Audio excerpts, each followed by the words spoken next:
Physics by PKG চ্যানেলের পক্ষ থেকে সকল ছাত্রছাত্রীদের ধন্যবাদ জানাচ্ছি। যারা এবছর মাধ্যমিক পরীক্ষা দিলে অর্থাৎ 2024 সালে, তারা অবশ্যই ভালো পরীক্ষা দিয়েছ। কেউ সায়েন্স নিয়ে পড়বে, কেউ আর্টস নিয়ে পড়বে, আবার কেউ কেউ কমার্স নিয়ে পড়বে। যারা পিওর সায়েন্স নিয়ে পড়তে ইচ্ছুক বা বায়ো সায়েন্স নিয়ে পড়তে ইচ্ছুক, অর্থাৎ ফিজিক্স যাদের অন্যতম বিষয় থাকবে, তাদেরকে বলবো যে এই ভিডিওটা তোমরা ভালো করে দেখো। অবশ্যই তোমরা এই ভিডিও থেকে উপকৃত হবে। আজকে আমরা সেই মাত্রা সম্পর্কে বিভিন্ন ইনফরমেশান পাবো। আশা করি তোমরা এই ভিডিও থেকে সম্পূর্ণভাবে উপকৃত হবে। যারা ফিজিক্স নিয়ে পড়তে ইচ্ছুক, অর্থাৎ ফিজিক্স যাদের অন্যতম বিষয় থাকবে, তারা এই ভিডিওটা অবশ্যই দেখো। আজকে চলে আসছি 2024 সালের যে যারা নতুন সায়েন্স শুরু করেছো তাদের জন্য অন্যতম বিষয় হিসাবে ফিজিক্স আলোচনা করা হচ্ছে। ভৌত বিশ্ব এবং পরিমাপ। প্রথম অধ্যায়টা আছে ভৌত বিশ্ব এবং পরিমাপ। প্রথম প্রশ্ন হলো সান্দ্রতা গুণাঙ্কের মাত্রা নির্ণয় করো। তাহলে আমরা জানি সান্দ্র বল এফ সমান ইটা এ ডিভিডিএক্স।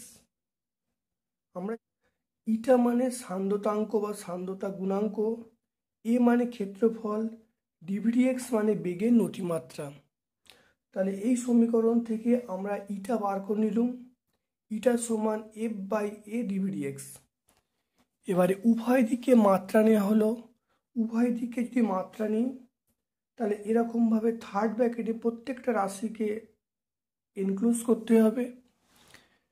তাহলে এখানে এফ মানে বল, আমরা বলের মাত্রা জানি M L T to the power -2। Area, এ মানে ক্ষেত্রফল, তার মাত্রা দৈর্ঘ্য ইন্টু প্রস্থ, অর্থাৎ এল ইন্টু এল মানে এল স্কোয়ার। এটা হলো ডিভিডিএক্স মানে বেগের নতিমাত্রা, মানে বেগের মাত্রা বাই সরণের মাত্রা। বেগের মাত্রা আমরা জানি যে এল T to the power -1 by সরণের মাত্রা মানে এল। তাহলে এখান থেকে দেখা যাচ্ছে এল এল ক্যান্সেল হয়ে গেল। তাহলে নিচে এল স্কোয়ার থাকলো টি টু দি পাওয়ার -1, তাহলে এল square T to the power -1 থাকলো। তাহলে সূচকের নিয়ম প্রয়োগ করলে তাহলে দেখা যাচ্ছে এইটা যদি ওপরে ওঠে তাহলে দেখা যাচ্ছে 1 - 2 হবে। তাহলে 1 - 2 -1, তাহলে M L to the power -1।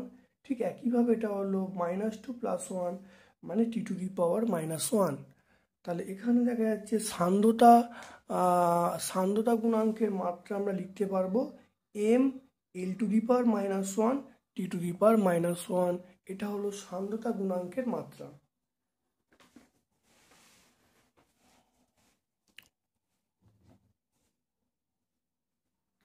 এরপরে আমরা যে প্রশ্নটা নিয়ে আলোচনা করব সেটা হলো যদি বল এফ, দৈর্ঘ্য এল, সময় টি মৌলিক রাশি হয় তাহলে ভরের মাত্রা কি হবে সেটা বার করতে বলেছে। মানে দৈর্ঘ্য, সময় এবং বল যদি মৌলিক রাশি হয় তাহলে ভরের মাত্রা কি হবে সেটা নির্ণয় করতে বলছে। আমরা জানি ভর সমান, সেটা হলো বল বাই ত্বরণ। আমরা জানি এফ সমান এম এ। তাহলে সেখান থেকে আমরা ভর সমান লিখতে পারি বল বাই ত্বরণ। এরপর ত্বরণের মাত্রা আমরা জানি এল টি টু দি পাওয়ার -2। তাহলে বল বাই সময়, তাহলে এল টি টু দি পাওয়ার -2 হলো ত্বরণের মাত্রা। তাহলে উভয় দিকে মাত্রা নিলাম, ভরের মাত্রা সমান বলের মাত্রা বাই ত্বরণের মাত্রা। তাহলে লেখা হলো ভরের মাত্রা সমান বলের মাত্রা বাই ত্বরণের মাত্রা। বলের মাত্রা আমার এখানে এফ বলা আছে, এফ মৌলিক রাশি বলা আছে, তাহলে এফ বসানো হলো। ত্বরণের মাত্রা মানে এল টি টু দি পাওয়ার -2 বসানো হয়েছে। আমরা এটা লিখতে পারবো। তাহলে ভরের মাত্রা কি হলো F L to the power -1 T to the power +2। অর্থাৎ আমরা লিখতে পারি তাহলে এটা উপরে উঠলে T to the power plus two হয়ে যাবে, তাহলে F L to the power -1 T to the power +2। পরেরটা আমরা আসছি, সেটা হলো পি চাপ পার্থক্যের জন্য এল দৈর্ঘ্য আর ব্যাসার্ধ বিশিষ্ট কোনো কৈশিক নলের মধ্য দিয়ে তরল প্রবাহের হার ভি হলে আমরা লিখব ভি সমান পাই পি আর টু দি পাওয়ার 4/8 ইটা এল। এই সমীকরণ থেকে আমরা ইটার মাত্রা নির্ণয় করব। ইটা মানে সান্দ্রতাঙ্ক।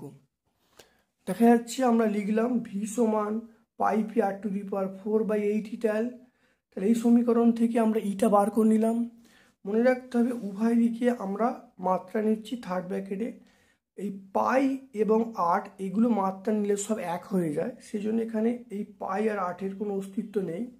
তাহলে এখানে পি এর মাত্রা বসানো হয়েছে, আর টু দি পাওয়ার 4-এর মাত্রা, এখানে ভি মানে এখানে যে পিকে আমরা থার্ড ব্র্যাকেট দিলাম, আর টু দি পাওয়ার 4-কে থার্ড ব্র্যাকেট দেওয়া হলো, ভিটাকে থার্ড ব্র্যাকেট দেওয়া হলো, এলটাকে থার্ড ব্র্যাকেট দেওয়া হলো।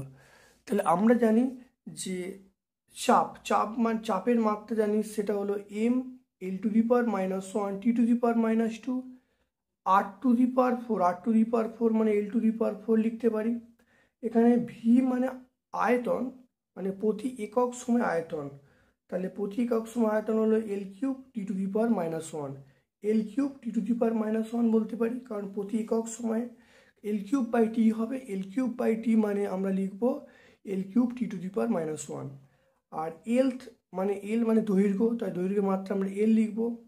তাহলে সূচকের নিয়ম আমরা যদি প্রয়োগ করলে আমরা এখানে দেখতে পাচ্ছি যে ইটার মাত্রা আসবে M L to the power -1 T to the power -1। আচ্ছা, এস সমান UT plus half AT square সমীকরণটা ঠিক না ভুল যাচাই করতে বলছে। তাহলে এসের মাত্রা তাহলে কি হবে, এল হবে।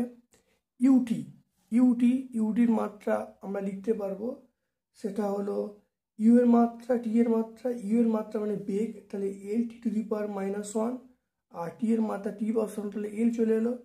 এ টি স্কোয়ারের মাত্রা কি হবে, তাহলে বাম পক্ষে এল এলো, ডান পক্ষ দেখা যাচ্ছে এটা আমরা এল আসবে।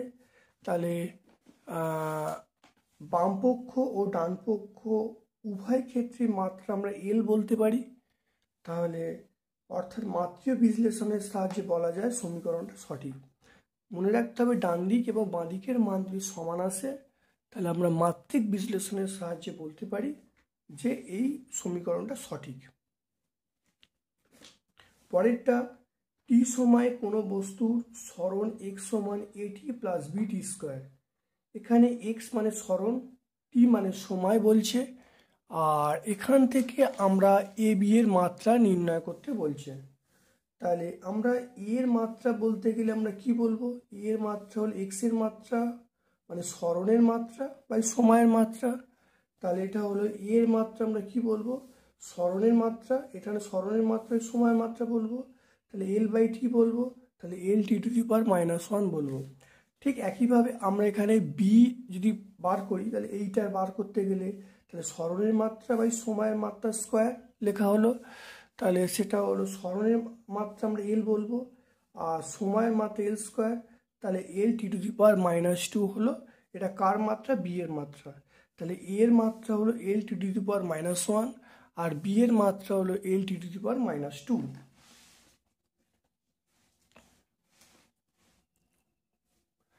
গতিবেগ, সময়, বল, মৌলিক রাশি ধরে ঘনত্বের মাত্রা বার করতে বলছে। তাহলে গতিবেগ এটা মৌলিক রাশি, সরণ মৌলিক রাশি, বেগ মৌলিক রাশি ধরে আমরা ঘনত্বের মাত্রা বার করতে বলছে। আমরা জানি ভর সমান বল বাই ত্বরণ, তাহলে ভরের মাত্রা সমান বলের মাত্রা বাই ত্বরণের মাত্রা। তাহলে আমরা ভরের মাত্রা বার করতে গেলে তাহলে বলের মাত্রা এখানে এফ বলা আছে, আর ত্বরণ মানে গতিবেগ বাই সময়, তাহলে ভি বাই টি করা হয়েছে। তাহলে এখান থেকে দেখা যাচ্ছে ভরের মাত্রা হলো এফ টি বাই ভি লেখা হলো। দৈর্ঘ্য মানে আমরা জানি গতিবেগ ইন্টু সময়, এর মাত্রা এখানে ভি বলা আছে, সময়ের মাত্রা টি বলা আছে, তাহলে দৈর্ঘ্যের মাত্রা হলো ভি ইন্টু টি। আমরা এখান থেকে দৈর্ঘ্যের কিউব করা হলো, তাহলে ভি কিউব টি কিউব করা হলো, তাহলে দৈর্ঘ্যের কিউব মানে আয়তন করতে পারি। তাহলে আয়তন সমান আমরা লিখতে পারি, কি লেখা যাচ্ছে, আয়তন সমান ভি কিউব টি কিউব লেখা হলো। আমরা জানি ঘনত্ব, ঘনত্ব সমান ভর বাই আয়তন। তাহলে ভরের মাত্রা বার করা হয়েছে, আয়তনের মাত্রা বার করা হলো। তাহলে এই মানগুলো এখানে বসিয়ে দেওয়া হয়, তাহলে বসিয়ে দিয়ে দেখা যাচ্ছে ঘনত্বের মাত্রা হলো, সেটা হলো F V to the power -4 T to the power -2। পরে আমরা যেটা আসবো সেটা হলো P plus A by V square V minus B equal to আরটির সমীকরণে এ আর বি এর মাত্রা কী হবে সেটা বলতে বলছে। এটাকে বলা হয় বাস্তব গ্যাসের সমীকরণ বা ভ্যান ডার ওয়ালস গ্যাসের সমীকরণ। সেটা হলো এখান থেকে আমরা এর মাত্রা যদি বার করতে চাই, তাহলে এর মাত্রা হবে পি এর মাত্রা ভি স্কোয়ারের মাত্রা। তাহলে এর মাত্রা লিখব পি এর মাত্রা ইন্টু ভি স্কোয়ারের মাত্রা। পি এর মাত্রা আমরা জানি M L to the power -1 T to the power -2, আর ভি এর মাত্রা হলো এল কিউব, এখানে স্কোয়ার আছে মানে এল টু দি পাওয়ার 6 হয়ে গেল। তাহলে এর মাত্রা পেয়ে গেলুম, তাহলে এর মাত্রা আমরা পেলুম তাহলে M L to the power 5 T to the power -2। ঠিক একইভাবে আমরা যদি মানে আয়তনের মাত্রা বার করতে যাই, আয়তনের মাত্রা, সেটা আয়তনের মাত্রা একইভাবে আমরা যদি বি এর মাত্রা বার করতে চাই, তাহলে বি এর মাত্রা বা আয়তনের মাত্রার সঙ্গে সমান। তাহলে বি এর মাত্রা হলো আয়তনের মাত্রা মানে এল কিউব লেখা হলো। তাহলে এখানে আমরা ভ্যান ডার ওয়ালস গ্যাসের যে এ এবং বি এর যে মাত্রা সেটা নির্ণয় করা হলো।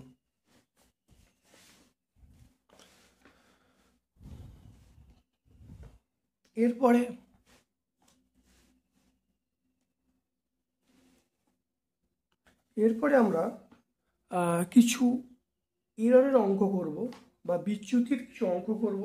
দেখা যাক একটি গোলকের ব্যাসার্ধ পরিমাপে যে বিচ্যুতি বা ডিফেক্ট সেটা হলো 1% হলে পৃষ্ঠতলের ক্ষেত্রফল এবং আয়তন পরিমাপে সর্বোচ্চ বিচ্যুতি নির্ণয় করতে বলছে। মনে রাখতে হবে আমরা পৃষ্ঠতলের ক্ষেত্রফল গোলকের ক্ষেত্রে আমরা বলবো এ সমান 4πr²। এটা আমরা লিখতে পারি এ সমান 4πr²। তাহলে ডেল্টা, এই সমীকরণটাকে আমরা লিখতে পারি delta A by A equal to 2 delta R by R. এটাই হলো মানে ব্যাসার্ধ পরিমাপের বিচ্যুতি।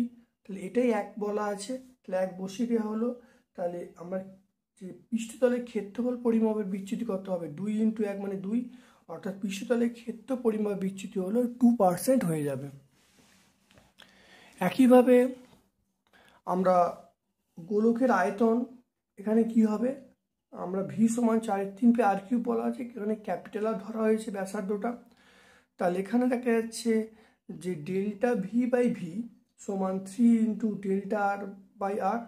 এই ডেল্টা আর বাই আর মানটা 1% বলা আছে, তাহলে 3 × 1 করলে তাহলে 3 চলে আসছে। তাহলে গোলকের আয়তন পরিমাপের সর্বোচ্চ বিচ্যুতি কত হবে, সেটা হলো 3% হবে।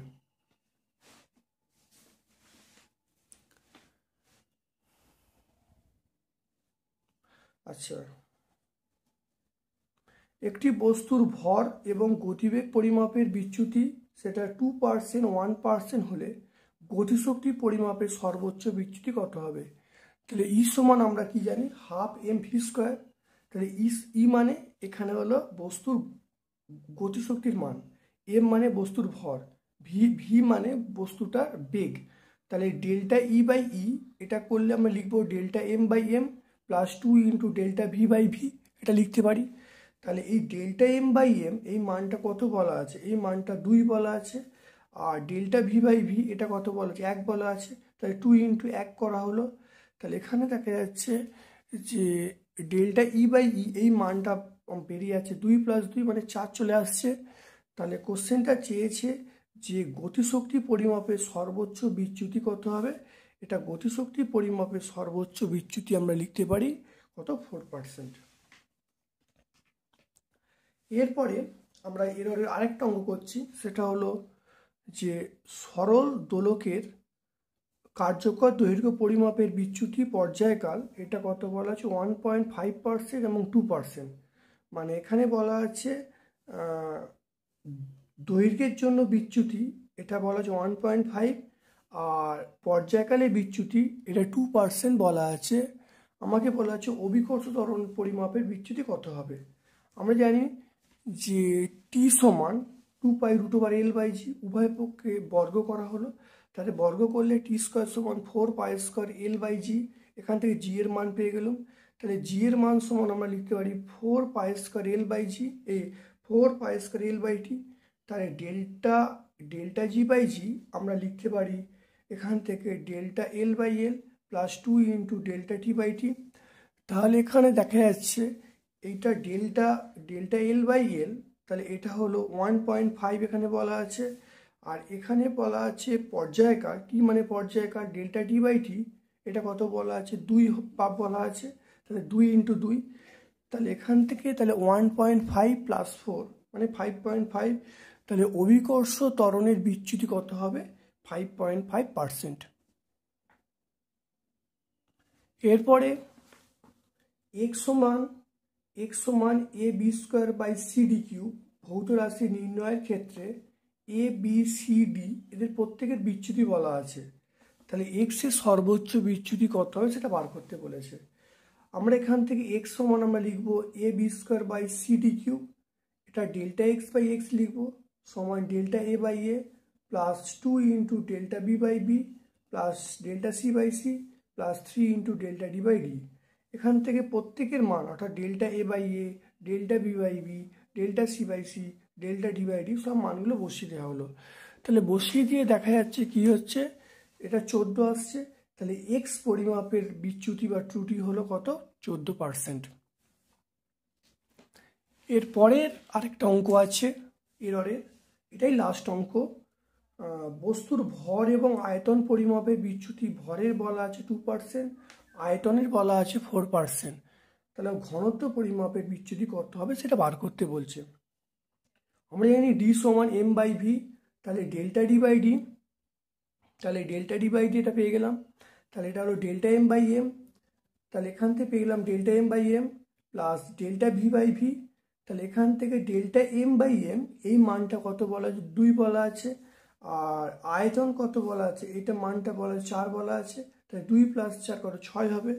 তাহলে বস্তুর ঘনত্ব পরিমাপের সর্বোচ্চ বিচ্যুতি কত হবে, তাহলে ঘনত্ব এটা হলো টি মানে ঘনত্ব, তাহলে ঘনত্ব পরিমাপের সর্বোচ্চ বিচ্যুতি হবে 6% বা 6% হয়ে গেল। আজকে আমরা মাত্রা সম্পর্কে এবং তার এরর সম্পর্কে জ্ঞান অর্জন করলাম। পরের ক্লাসে আমরা নতুন জিনিস জানবো, অবশ্যই এই টপিকের ওপরে। ভিডিওটা কেমন লাগলো অবশ্যই কমেন্ট সেকশানে কমেন্ট করবে। নতুন সকল ছাত্রছাত্রীদের তাদেরকে বলবো যে ভালো করে ভিডিওটা দেখো, কোনো জায়গায় কোনোরূপ স্কিপ করবে না, বাদ দিয়ে দেখবে না। অবশ্যই আমার প্রত্যেকটা ভিডিও থেকে তোমরা দারুণভাবে উপকৃত হবে। অবশ্যই আমার চ্যানেলটাকে সাবস্ক্রাইব করবে এবং ভিডিওটি ভালো লাগে লাইক করবে এবং তোমাদের বন্ধুবান্ধবের মধ্যে আমার চ্যানেলের লিঙ্কটা শেয়ার করে দেবে। আমার পক্ষ থেকে তোমাদের সকলকে ধন্যবাদ জানাচ্ছি।